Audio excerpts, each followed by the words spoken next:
Hello coders, तो स्वागत है आपका आज के एक और नए वीडियो में। तो आज के इस वीडियो में जो हमारी 80,000 वाली जो सीरीज़ है उसको हम यहाँ पे कंटिन्यू करेंगे और यहाँ पे हम कुछ कोड्स डिस्कस करेंगे जो कि हमारे इंपॉर्टेंट है सीपीसी की दृष्टिकोण से। तो चलिए शुरू करते हैं। तो अभी हम यहाँ पे एनाटॉमिक पैथोलॉजी और हमारी साइटोजेनिक स्टडीज इन वाले टॉपिक्स को यहाँ पे कवर करेंगे, ठीक है। यहाँ से करंट में सीपीसी एग्जाम में क्वेश्चन यहाँ पे पूछे जा रहे हैं, ठीक है। तो अभी हम यहाँ पे डिस्कस करते हैं 88020। ये हमारे किसके लिए? Necropsy autopsy, gross and microscopic, ठीक है। तो नेक्रोप्सी ऑटोप्सी इसका मतलब क्या होता है? ये इसको दूसरी भाषा में हम कह सकते हैं पोस्टमार्टम, ठीक है। तो पोस्टमार्टम एग्जामिनेशन, ठीक है। तो हमारा यहाँ पे क्या नेक्रोप्सी ऑटोप्सी या फिर पोस्टमार्टम एग्जामिनेशन होता है हमारा। यहाँ पे उन्होंने मेंशन किया है ग्रोस एंड माइक्रोस्कोपिक। तो ग्रोस मतलब नॉर्मली आंखों से यहाँ पे विजुलाइज किया जाता है, और माइक्रोस्कोपिक मतलब यहाँ पे जो पर्टिकुलर डेड बॉडी से जो टिश्यू है, सेल वगैरह को लेकर माइक्रोस्कोप के अंदर इसको विजुलाइज किया जाता है, ठीक है। ये हमारा जो प्रोसीजर है वो हमारा कैसा है? विदाउट सीएनएस, ठीक है। तो सीएनएस के अंदर हमारा क्या आता है? हमारा ब्रेन और स्पाइनल कोड, ठीक है। तो अभी ये जो हमारी नेक्रोप्सी ऑटोप्सी चल रही है हमारी ग्रोस एंड माइक्रोस्कोपिक एग्जामिनेशन यहाँ पे जो है ये हमारा विदाउट सीएनएस, ठीक है। तो इसके दौरान यहाँ पे ना ब्रेन और स्पाइनल कोड का यहाँ पे एग्जामिनेशन नहीं होगा, ठीक है। अभी नेक्स्ट हमारे पास यहाँ पे कोड आता है 88025। तो ये हमारे किसके लिए? Necropsy autopsy gross and microscopic with brain, ठीक है। इसमें ना साथ में ना ब्रेन को भी यहाँ पे एग्जामिन किया जाएगा, ठीक है। देन हमारे पास यहाँ पे कोड आता है 88027। ये हमारे किसके लिए? With brain and spinal cord, ठीक है। तो अभी इसमें क्या किया जाएगा? यहाँ पे हमारा ब्रेन भी यहाँ पे विजुलाइज किया जाएगा, साथ में हमारी स्पाइनल कोड भी यहाँ पे विजुलाइज की जाएगी, ठीक है। तो इसको हम यहाँ पे क्या बोल सकते हैं? ये हमारा क्या रहने वाला है? विद सीएनएस, ठीक है। नेक्स्ट हमारे पास यहाँ पे कोड आता है 88028। तो ये हमारे किसके लिए? जबकि हमारी नेक्रोप्सी ऑटोप्सी होती है gross and microscopic infant with brain, ठीक है। तो अभी यहाँ पे आपको नीचे भी कोड देखने को मिलेगा हमारा न्यूबॉर्न के लिए, ठीक है। तो अभी हम यहाँ पे इन्फेंट और न्यूबॉर्न की यहाँ पे एज डिस्कस कर लेते हैं। तो 0 to 28 डेज तक हमारा जो एज रहती है वो हमारी किसके लिए रहती है? हमारी न्यूबॉर्न के लिए, ठीक है। फिर हमारा 1 मंथ से लेके 1 ईयर तक हमारा क्या रहने वाला है? हमारा इन्फेंट की एज रहने वाली है, ठीक है।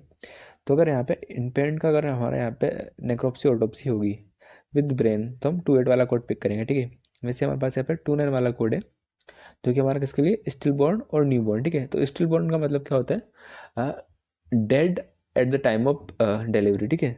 तो जो मृत शिशु होते हैं, ठीक है, डिलीवरी के टाइम पे उनको स्टिल बॉर्न बोलते हैं, ठीक है। तो स्टिल बॉर्न या फिर जो न्यू बॉर्न जिसकी एज हमने अभी डिस्कस की है हमारा 0 to 28 डेज, ठीक है, विद ब्रेन, उनकी अगर हमारी नेक्रोप्सी ऑटोप्सी होगी तो उस टाइम पे हम यहाँ पे 88029 हम यहाँ पे कोड पिक करेंगे, ठीक है। नेक्स्ट हमारे पास यहाँ पे कोड आता है 88036। ये हमारा किसके लिए? नेक्रोप्सी ऑटोप्सी लिमिटेड, ठीक है। लिमिटेड मतलब यहाँ पे क्या? ग्रोस एंड और माइक्रोस्कोपिक, ठीक है। मतलब यहाँ पे ग्रोस एग्जामिनेशन होगा, इसके साथ में यहाँ पे ये माइक्रोस्कोपिक एग्जामिनेशन हमारे यहाँ पे कर भी सकते हैं, नहीं भी कर सकते हैं, ठीक है। अभी ये जो हमारा कोड है वो हमारा किसके लिए? रीजनल, ठीक है। मतलब पर्टिकुलर बॉडी के एक रीजन का यहाँ पे क्या नेक्रोप्सी ऑटोप्सी यहाँ पे की जाएगी, ठीक है।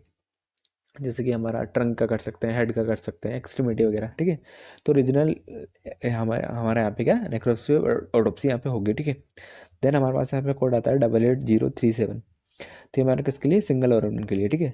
तो अगर पर्टिकुलर एक ऑर्गन पे अगर हमारे यहाँ पे नेक्रोप्सी ऑटोप्सी की जाएगी, ठीक है, एग्जामिनेशन हमारा यहाँ पे होगा तो हम 37 वाला कोड पिक करेंगे। देन हमारे पास यहाँ पे 40 वाला कोड आता है, ये हमारा किसके लिए? नेक्रोप्सी ऑटोप्सी फॉरेंसिक एग्जामिनेशन, ठीक है। तो नेक्रोप्सी ऑटोप्सी मतलब जो जो हमारा पोस्टमार्टम एग्जामिनेशन है हमारा यहाँ पे जो चल रहा है, ठीक है। अभी हमारा क्या फॉरेंसिक एग्जामिनेशन रहता है, ठीक है। तो फॉरेंसिक एग्जामिनेशन मतलब यहाँ पे क्या, अगर आपने सीआईडी तो यहाँ पे देखी ही होगी, ठीक है। तो फॉरेंसिक एग्जामिनेशन क्या करते हैं? जहाँ पे कि कुछ लीगल केसेस वगैरह यहाँ पे रहते हैं, ठीक है, जिसमें कि पुलिस भी यहाँ पे इन्वॉल्व रहती है, केस को इन्वेस्टिगेट यहाँ पे कर रही होती है, ठीक है। जहाँ पे जो फोरेंसिक डॉक्टर जो रहता है यहाँ पे सैंपल्स को कलेक्ट करता है, जैसे कि हेयर का सैंपल हो गया, डीएनए सैंपल, फिंगरप्रिंट वगैरह, ठीक है। देन यहाँ पे आइडेंटिफाई करते हैं कि कैसे डेथ हुई है, किस टाइम पे डेथ हुई है, कोज ऑफ डेथ क्या था, होमोसाइडल थी या सुसाइडल थी, ठीक है। तो ये सब फोरेंसिक एग्जामिनेशन में हमारे यहाँ पे चेक किया जाता है, ठीक है। तो अगर हमारे नेक्रोसी ऑटोप्सी जो है वो हमारी फोरेंसिक एग्जामिनेशन रहेगा तो उस टाइम पे हम यहाँ पे 40 वाला कोड पिक करेंगे। देन हमारे पास यहाँ पे आता है 45 वाला कोड, ये हमारा किसके लिए? कोरोनर स्कोल, ठीक है। तो अगर हमारा जो नेक्रोप्सी ऑटोप्सी मतलब जो हमारा पोस्टमार्टम एग्जामिनेशन जो हमारा हो रहा है वो हमारा क्या? कोरोनर स्कोल, ठीक है, मतलब कि कोरोनर्स के द्वारा होता है, ठीक है। तो कोरोनर्स क्या रहते हैं? गवर्नमेंट ऑफिशियल्स रहते हैं, ठीक है। तो जबकि कोई सी एक डेथ रहती है, मतलब कि यहाँ पे क्या कोई सी एक डेथ हुई है जिसका कोज यहाँ पे मालूम नहीं है, ठीक है।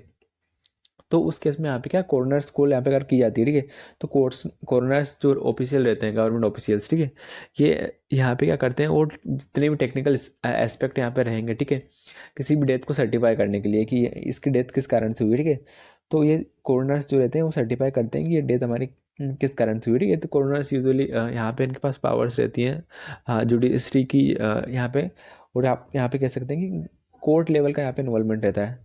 तो अगर यहाँ पे कॉर्नर्स खोल रही, मतलब अगर कॉर्नर्स यहाँ पे नेक्रोप्सी ऑटोप्सी करेगा तो हम यहाँ पे 4 वाला कोड हम यहाँ पे पिक करेंगे, ठीक है। तो हमारे पास यहाँ पे 99 वाला कोड है, ये हमारे किसके लिए, अनलिस्टेड नेक्रोप्सी ऑटोप्सी के लिए, ठीक है। अभी नेक्स्ट हमारे पास यहाँ पे साइटोजेनिक स्टडीज़ वाले कोड से, तो हम कोड डिस्कस करते हैं 88230। ये हमारा किसके लिए, tissue culture for non neoplastic disorder, ठीक है।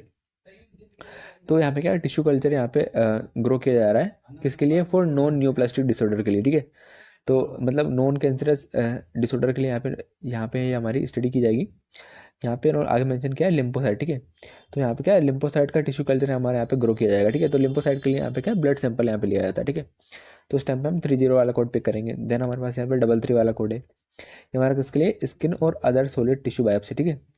तो ये जो हमारा टिश्यू कल्चर हमारा यहाँ पे ग्रो किया जा रहा है फॉर नॉन न्यूप्लास्टिक डिसऑर्डर के लिए, ठीक है। यहाँ पे क्या, ये कल्चर के लिए यहाँ पे क्या स्किन या फिर अदर सॉलिड टिश्यू हमारे जो रहेंगे, ठीक है, उनको यहाँ पे यूज़ किया जाएगा, ठीक है। देन यहाँ पे उसका क्या कल्चर यहाँ पे ग्रो किया जाएगा।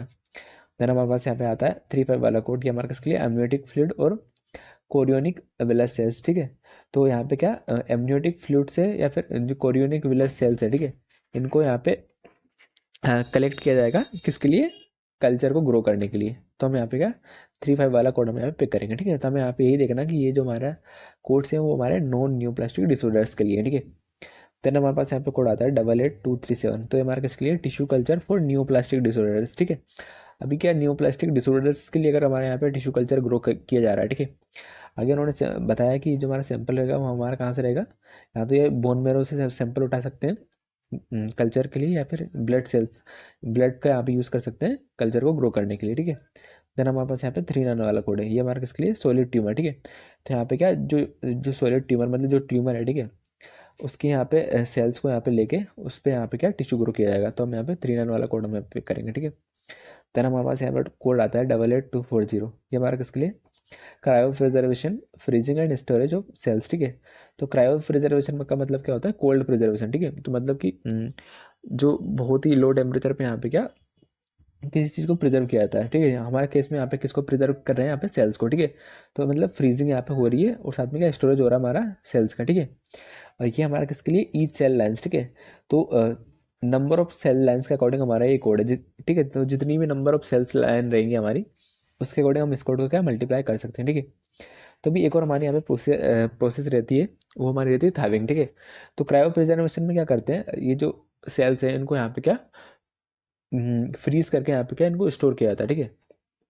अभी एक प्रोसेस रहती है थाइविंग। थाइविंग में क्या करते हैं, ये जो प्रिजर्व सेल्स रहती है जो कि माइनस पे रहती है, ठीक है, इनको धीरे धीरे इसका टेम्परेचर इंक्रीज करके जो नॉर्मल टेम्परेचर रहता है, ठीक है, उसको उस तक यहाँ पे इनको लाया जाता है, ठीक है। तो लो टेम्परेचर से जो नॉर्मल टेम्परेचर तक जो लाने की जो प्रोसेस रहती है सेल्स को, उसको क्या थाइविंग बोलते हैं, ठीक है। तो अगर थाइविंग रहेगी तो उसके लिए हमें यहाँ पे क्या अलग अलग कोड्स देखने को मिल जाएंगे, ठीक है। तो आपको सिनेरियो में यहाँ पे चेक करना है कि हमारा क्रायो प्रिजर्वेशन हो रहा है या फिर थाइविंग हो रही है, ठीक है। तो आई होप गाइस कि आपको वीडियो क्लियर हुआ होगा और आपको वीडियो हेल्पफुल लगा होगा। अगर आपको वीडियो हेल्पफुल लगा है तो वीडियो को लाइक जरूर से कर देना। तब तक के लिए बाय, मिलते हैं नेक्स्ट वीडियो में।